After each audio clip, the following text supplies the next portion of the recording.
you went undercover with Antifa, and that one was disturbing to me. Because, first of all, you look like you slide right in like a glove, buddy. Like I was almost matching the guy when I got there. Guy, gal, we don't know. And I thought our costume wardrobe lady had actually just stolen his clothes because it was almost identical to what he was wearing. Isn't it funny, though, that when you're a slender man, like people assume I can get away immediately with you're so many left-winged? things. Oh, yeah. I can get away with so much crap. Isn't that weird? Yeah. Well, like, what is it about slender people? There's something there. Right? Like, what is it about slender people that are almost always left-wing? Weakness. Whoa. You think so? Sorry. Could be. But here's the thing. The same reason they see the American flag as right-wing. They see this, you might as well be the Third Reich. Did I say Third Reich? I don't even know what it is. Yeah, you said it. Yeah, that's right. Okay. Yeah, I don't know. I don't know Iron what Mountain it is. Designs. Check them out on that. Is really, Instagram. I was going to say, it's actually really nice. Veteran-owned. Is that steel? Yeah. That's pretty cool. Guy makes them. That's it. I can usually tell when someone's approaching us if they're friendly or foe by their posture and their body size. The guy walks in, your body size. I'm like, oh, that's probably a friendly. Friendly. A queer-looking 140-pound man like myself approaches. I'm like, we got to get out of Dodge. He has a shank or a screwdriver. But the thing is, I had done. He was passing it out. I had done so many of these undercover things. Shotguns an hour ago. I know it. You didn't want to go because I was like, I had done too many, and now I get made every time I go out. After, you dress as a tranny and you interview Wendy Davis, my wig flies off. She still goes along with it. I'm on every message board now. I'm like, Jared, you got to go in there. On a technical level, I also didn't want to pull off a SEAL Team 6 mission between a Wednesday and Friday show. So it's true. But what happened is then when you were in, you wanted to go back. It's true. I was juiced. How did it get? Psyched. Explain to me how it got set up, how you did it. Like what was the meeting? Balls of steel. Well, I mean, these things are much different than the Burlington, Vermont kind of gigs. I mean, that was a throwaway. This one took months of planning. It was Reg, too. To Reg especially, to infiltrating the back end of Antifa. Reg? And Reg. We call him Reginald. We have a guy who does research for us. Don't make him mad. I won't get into anything specific, but he is like a high-level professor. Okay. He has a 650-something pound squat. He's like Bane in real life. And brilliant. Yeah. He was the one who found the salon pedophile. That's why we broke that. He was the one pedophile. That article? Yeah. But we were the first ones to write about how he was currently actively a pedophile. He sent it to me within 10 minutes. But he's the man in the chair. But you say currently wasn't a practicing pedophile, right? No, he was. He talked about grooming and all that stuff, and we wrote about it. Yeah. Really? They doubled down on it too, didn't they? They came out and defended the guy. Three more articles. Yeah. Yeah. Anyway, the point is Reg does brilliant. And that's Didn't they remove those articles? I don't know. Maybe they did. But they did like 2 or 3. But Reg is a brilliant researcher, and so at this point... Explain that, though, because we're glossing over this for people that are just listening. Please explain like what that was, like those articles. Sorry, yeah, we're starting off with that. So Salon.com, what was their first article? I'm a pedophile, but I'm not a monster. Yeah. And it was talking about how, the way to deal with us is, again, not to stigmatize us. I'm like, listen, I'm sorry, at a certain point, I'm empathetic, but we send you to therapy. You still want to have sex with kids? We take you out of the village, we shoot you. We can't take that risk. Sorry, that's it.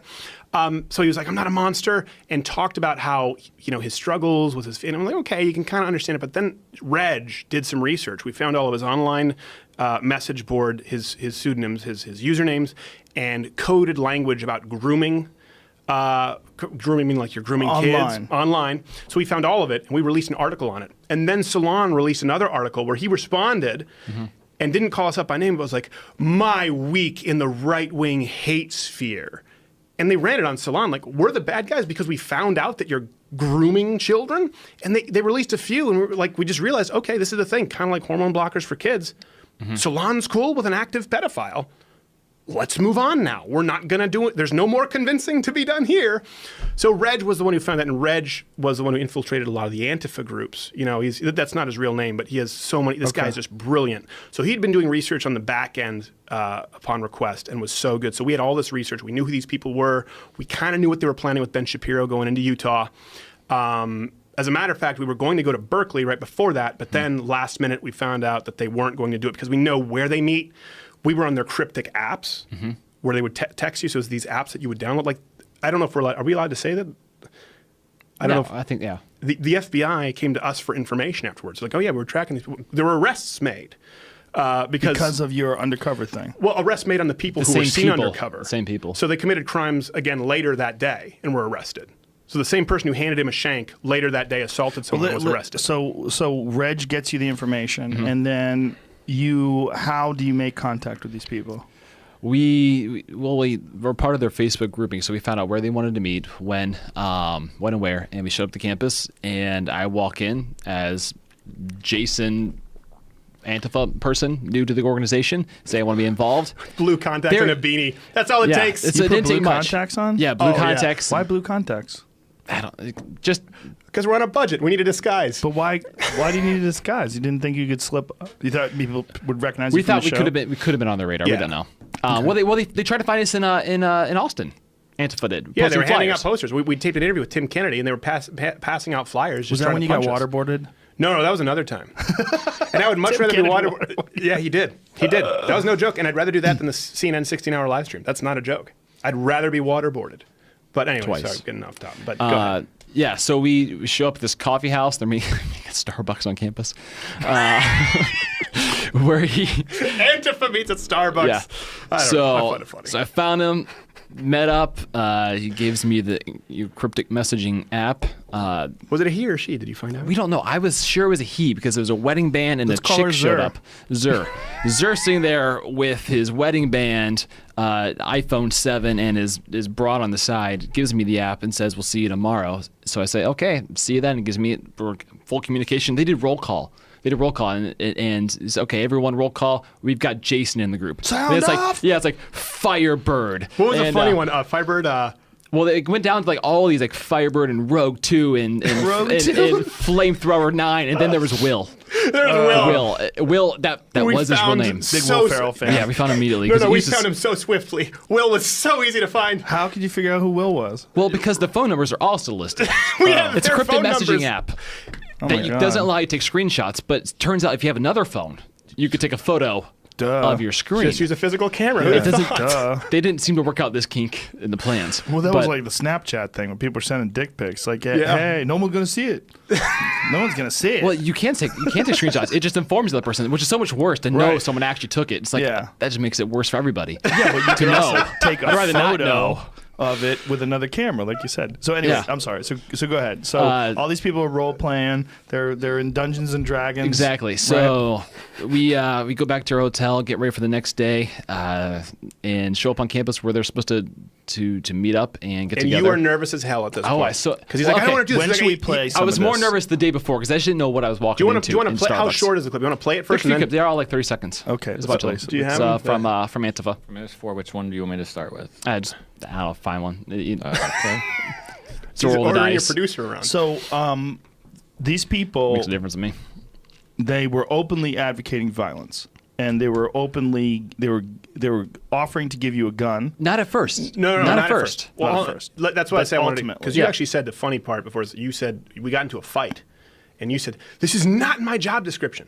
And I said, it is exactly in your job description. You have to go do this right now. God. And we had security and everything, but I remember you were really... And then, after the clips you'll see, after they gave you the knife, and we were filing out reports with the cops, at that point he goes, I'm going to go back in. I think I can really mess with them. I'm like, no, you can't. They just handed you a prison shank and told you they had a sawed-off shotgun. You can't go back in there. So once he was in it, we had to rein him back. It was like a little Wolverine. Popped the collar a couple times. You popped your collar? You got a little crazy. Okay, so let's play this. Okay, so this is my meeting at Starbucks. There, you can tell us if that's a guy. It's almost like product placement. You think it's a guy? This is a guy. Okay. I think. All right, play it. Plain clothes and this is hard tactics. And telling you how to show up. Hard tactics. Because they're not prepared for what we're planning. They're not prepared for what we're planning. I have a toolbox full of shit. Did you bring your gun? On the border between just a regular rifle and I have like on the border between a regular rifle and a sawed-off style shotgun. I've got a gun. That's a girl. Yeah, I thought so when I showed up this one, but you know. Man, maybe the hands. I think the next clip, Jamie, is the one where they handed Jared. Was it an ice pick, you said, or what was it? No, was it a screwdriver? It was an ice pick. It was a sharp, pointy end, but it was like a screwdriver handle. It said 2 AKs coming? Okay, so here it is. I think they were lying, though. But this is so the Cuban was arrested. Yeah, and telling me how I can procure my own K-bars. There we go. So it's just a combat knife. It's a fixed blade. 5 inches or so, but it's just you strap it on your leg. K-bar, sponsor of Antifa now, by the way. Really stab him. Yeah. Really stab him. That shit is a fan. Blue super. Okay, so what they were doing is, first of all, that person never stabbed anybody in their fucking life, right? So these are dorks, and what they're doing is they're deciding now they're going to take action, and they're going to enlist the aid of a bunch of other people. Did you think at that point in time, like maybe these people are looking for suckers that are willing to do fucked up shit for them? She ain't stabbing anybody. I absolutely think so. And when I showed up, there was like 4 of them when I got there. They were all running late. The socialists were all running late. Yeah, they all showed up late. Not single one. I had to get Showtime. And one of them actually said, sweetheart there, Honeybee, was like, yeah, that's the beauty of being unemployed. I can just show up on time anywhere I want. I'm like, there is a silver lining, I guess. But she was just eating. She was eating.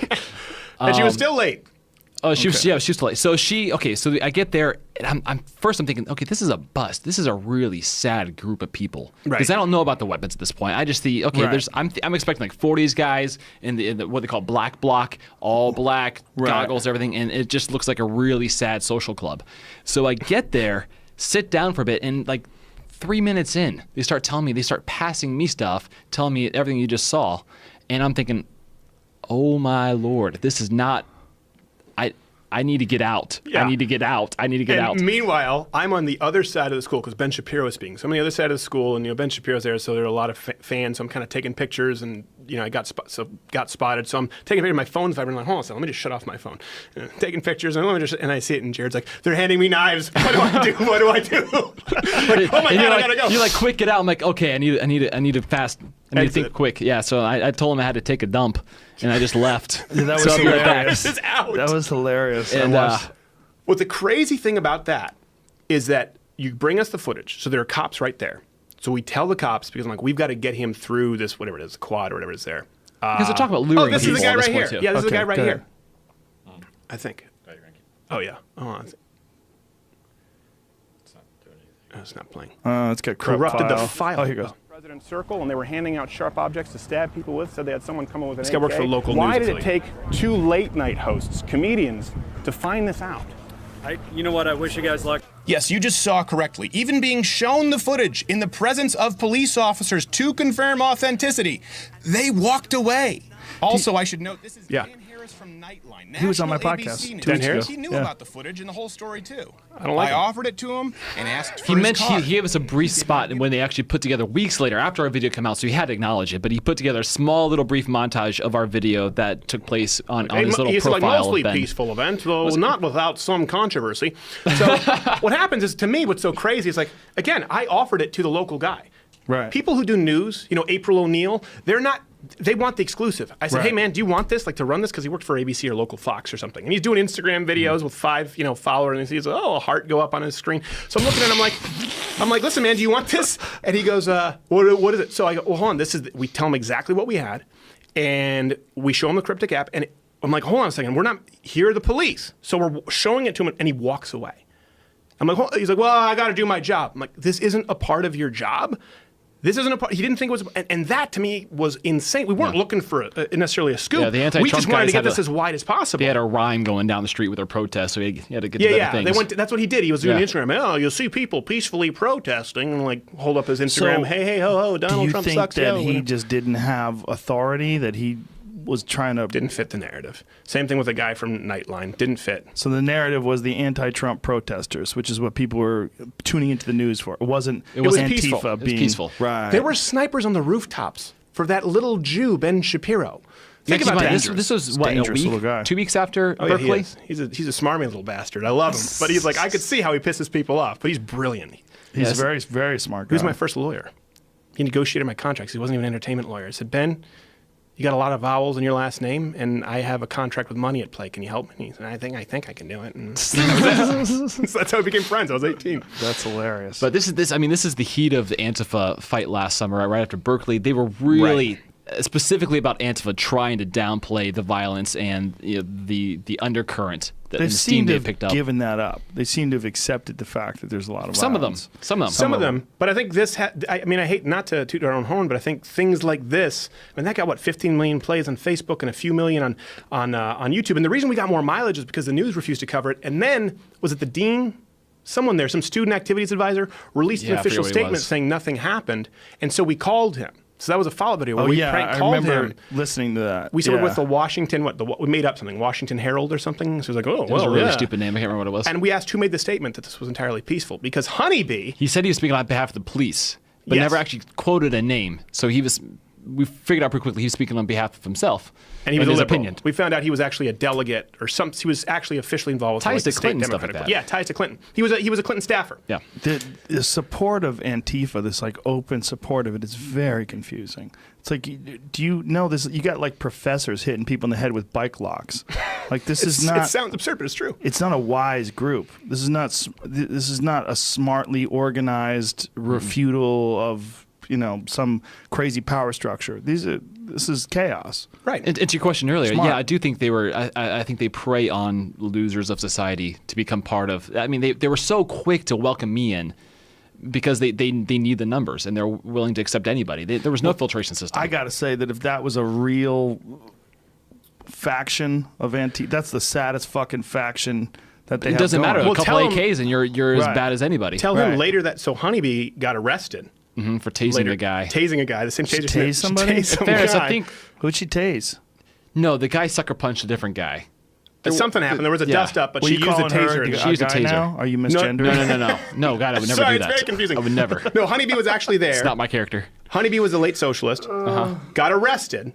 For tasing a dude. And then, after jail, was texting you. Remember that? Yeah, What she was she wanted her saying? knife back. Oh my God! Did she know? Because I texted her a picture.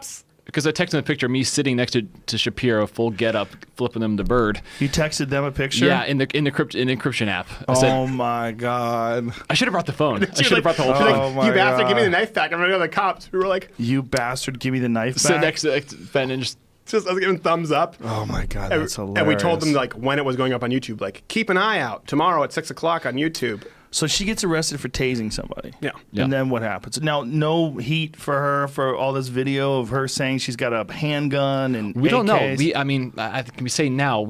I was in a lot of phone calls with the FBI. I was on the premise with the FBI, and they knew that my footage was not terribly surprising to any of them because they were already on their radar. But they did ask how you got in the cryptic app. They did. They were picking my brain for how they function because they are organized to a certain extent. I mean, if they're as organized as the Berkeley faction or as any other faction that's caused trouble, who knows? But to some level, they are, and that's where the FBI used us to kind of help them. What's what we were talking about earlier? That my take on it is that if you're trying to suppress people that hardcore, and it's just a guy who's talking, and that guy turns out to be Ben Shapiro, and you're calling him a Nazi, like, do you see the most dangerous man? They call do you see the yarmulke on his head? Yeah. Ben Shapiro's a Nazi. Are you out of your mind? Like, this is you're so far gone that you're like with every single one of these things, it diminishes the credibility of this whole movement. Like, the whole thing just seems preposterous. Like, you're calling everybody a Nazi. Even a Jewish guy with a yarmulke on, he's a Nazi because he's a white supremacist. How the fuck is he a white? You listen to what he's saying. He's not a white supremacist. He's a conservative. And if you don't think that he's correct, go debate him. Well, it's probably because racist wasn't good enough. Yeah. Calling him a bigot wasn't good enough. They just escalated to, okay, well, not to get your attention, and it escalates that way. Yeah, well, it it's goes like to what Nazi. happened to Jordan Peterson and with that woman who had recorded the conversation between the professors that were chastising her for showing a clip of Jordan Peterson discussing gender pronouns. And the professors equated him to Hitler. They literally equated Jordan Peterson to Hitler and Milo Yiannopoulos, which is a big spectrum. Right. Milo Yiannopoulos, Hitler. Well, not only that, Milo Yiannopoulos, Ben Shapiro. There are no two people who hated each other more. Yeah. You know what I mean? And there's like alt-writers, Milo Yiannopoulos and Ben Shapiro. I'm like, do you realize how much they despise each other? In 2016, Ben Shapiro was the #1 recipient of anti-Semitic hate online. #1. Doesn't surprise me. I mean, that's how crazy it is to call him a Nazi.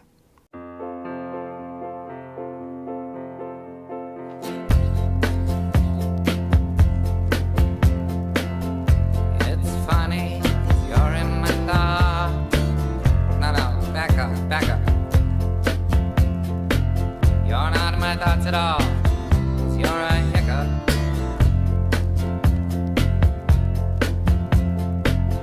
And I kinda like my wish to win you. But I can't act like I'm feeling you.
good.